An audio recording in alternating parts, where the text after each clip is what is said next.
From Bentley Animal Hospital. We're doing a presentation this evening on just pain, arthritis, kind of a chronic degenerative pain control, both cats and dogs. So to get started with, we'll just talk about what is arthritis. So arthritis can be a condition that develops over time, or it could be also a condition that's caused because of trauma. Hit by car, a traumatic event where we tear our ligament in our knee out. So hip dysplasia, something we're born with. So all these diseases can lead to pretty much the same thing. Every joint has the same type of fluid in it. The back itself, those joints don't typically respond as well to some things as we would use for a knee or a hip. But we'll go over tonight what arthritis is, what are the clinical signs, what should I be able to see in my cat and dog, and what medications do we have available. And not just medications, it's a multimodal ability to use diets, nutraceuticals, different things like that. So we'll talk about all that things, and then we'll go over to some side effects. Well, what if I do put my animal on this medication? What do I need to look for to contact or stop the medication? Things like that. So we've begun a little bit on how arthritis can become. Basically it's just an inflammation in a joint, whether that joint be the knee, whether that joint be the neck, whether that joint be the elbow. Like I said, trauma or some developmental thing can cause it. It pretty much all acts the same. When you get more breakdown of a joint, which we call catabolism, the breakdown of things in the joint, your cartilage is constantly replenishing itself, and the fluids help that. So when those things start getting bad, what we call bad free radicals, we've heard that term a lot. So that's something very bad in certain diets. This JM diet is a way that they can reduce free radicals in a joint. Also, glucosamine injections, another treatment for arthritis. That's another thing that decreases free radicals. But these free radicals cause damage to the cartilage and it's trying to replenish itself. So it's a process when it gets started. We all know this. We've had, I've had my knee scoped. When you scope a knee, they stick a scope in there and they clean it out, but your knee is never the same. My knee is still stiff. Animals are the same way. You can't cure arthritis. It's just a management process. So it's just my ability to teach you that, chronic degenerative disease, even chronic pain from a knee or hip, it's all the same. We can only manage it. And there's many different multimodal abilities of ours that we can do this, and we'll go over a few of those. So right now I'm going to go over the clinical signs. I'm going to put a sheet in front of the video so you guys can see this at home. I also have this at the office. If anybody wants this, it doesn't matter if you're a client or not, a friend, it doesn't matter. If it can help out a cat, if it can help out a dog, call us, 636-225-4545. Give us your email. We'll email you all this information. But I'm going to put, first of all, how can I tell if my dog's in pain? So I'm going to tell you a few of those things. Shaking, howling, whimpering, yelping. There's activity levels. There's also, if you look on this, it'll tell you, I don't know if you can take a screenshot, but if that works and you can send it, I don't know, or just hold it. But there's a lot of different things, as you can see on this paper, just the way a dog holds themselves. They're standing there and just shivering, an older dog, that's painful. So if you go to touch them and they whimper, if they go up and down stairs normally, but now they're slowing down. Clients tell me all the time my dog has trouble getting up and down, or my cat won't jump on the couch anymore, or they're slower about it, or they're thinking about it more. All those are clinical signs of arthritis, which is pain. So, and we want to stop this. This is my job. This is your job. We're all ambassadors for animals. That good enough? Okay. I'm gonna hold one out for the cats. This is just different ways of they posture, their activity level, just things for you guys to look for if my cat's in pain. And this was put out by AHA, so I'm kind of stealing this, but I'm giving them kudos for it.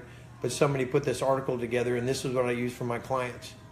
And it's a great article. It gets a good conversation going, and it gets people realizing that when there is pain, if I got to help my dog up in the truck, my dog won't jump in the back of my truck anymore.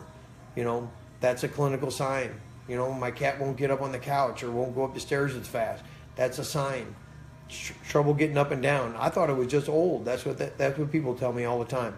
So if you guys need that sent to you, I'll be more obliged. I'll email it all day long. So share it with all your friends. That's the most important thing.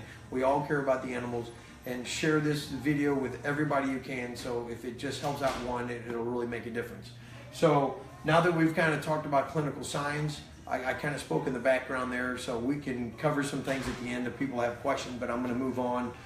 So I went over what the disease is, what are the clinical signs. So now I'm going to put down, okay, how do we treat these things? So I am going to go over a few. So there's, like I said, there's a multimodal approach to this. So we use diets. We use anti-inflammatories or drugs, right? Some of our drugs are not anti-inflammatory, but I use drugs. So diet, drugs, nutraceuticals, which can be as much as like omega-3 fatty acids or glucosamine injections. Also things we use is laser therapy and also acupuncture, those kind of things. So, and also exercise, diet control. So there's about 5 or 6 different things that we talk about with the client. And I've made a one-page sheet out with all this stuff that we're talking about that has all kinds of .coms on it. So if you guys need more information, I can get you that information also. So I'll send you everything I got.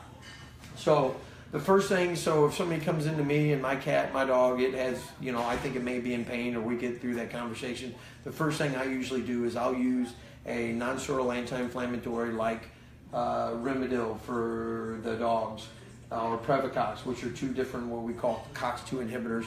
I'm not going to go into a lot of that. If you want to learn more, there's .coms for all that if you want to go into the basic scientific stuff. So I also use a liquid form for the littler patients, Osteolox.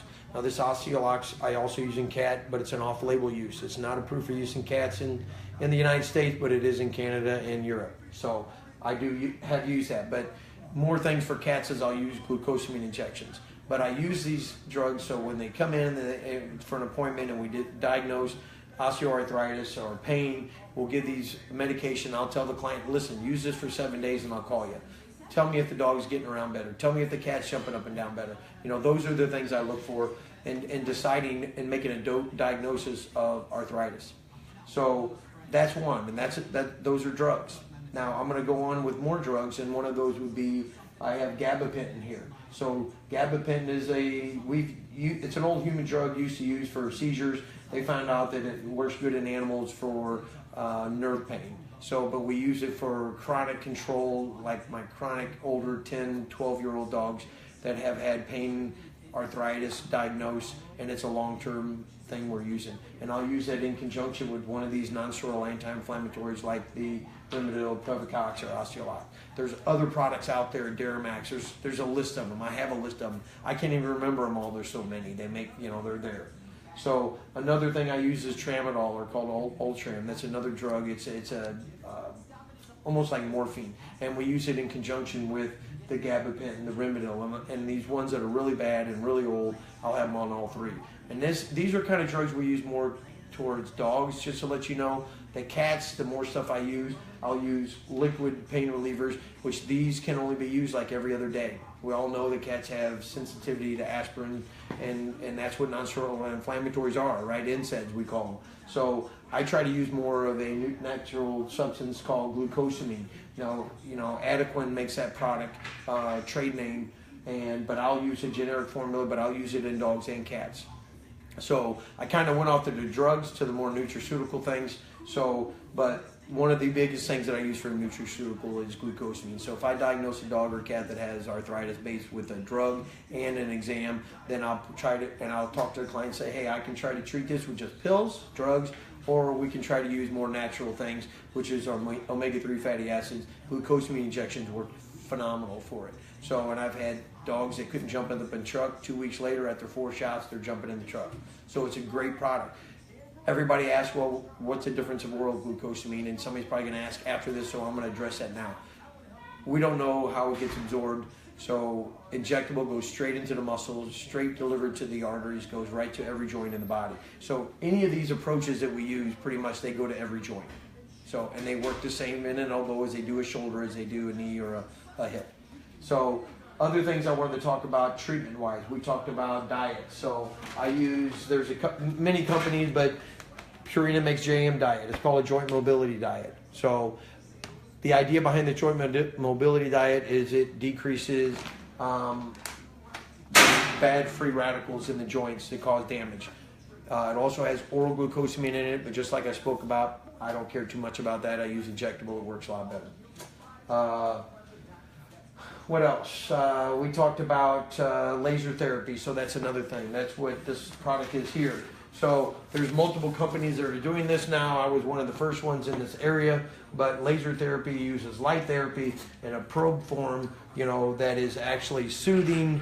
It uses wavelengths of light to help heal, regenerate, and decrease pain. It has a huge amount of different things it'll do. They call it pretty much like a acupuncture without the needles. So it's warming. We use it a lot. We use it in hip dysplasia. So it's a product that we use a lot in conjunction with these other ones when it gets really bad. Or if you have acute pain, it really works well when you're healing acute pain. A lot of the baseball teams, things like that, are using products like these to get players back on the field quicker, and that's what. And it's more natural, you know. They're using it. Chiropractors are using it. So, and I've had it. This is my third machine now, so I've had it for over 10 years. It works wonderful. Just trying to think about what else we talked about. So we talked about the natural stuff being the laser acupuncture. I don't do, but that is available. There's places in St. Louis that do them. So I'll do a little bit more on that. I enjoy the laser therapy more. Like I said, it's acupuncture without the needle, so I like it that way. Another thing is weight loss. So that's a very important thing. If a dog is overweight, cat's overweight, they need to lose weight. Simple, just like humans. You know, the less stress on the joints and those ligaments, tendons, whatever, the better it's going to be long term. The other thing is exercise. When a dog or cat both, you know, moderate amounts of exercise are very important. That also gets the joints moving.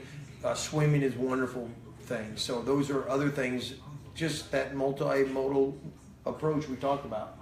So I think that's about all I'm going to cover tonight on things. I think that's been about 15 minutes or so.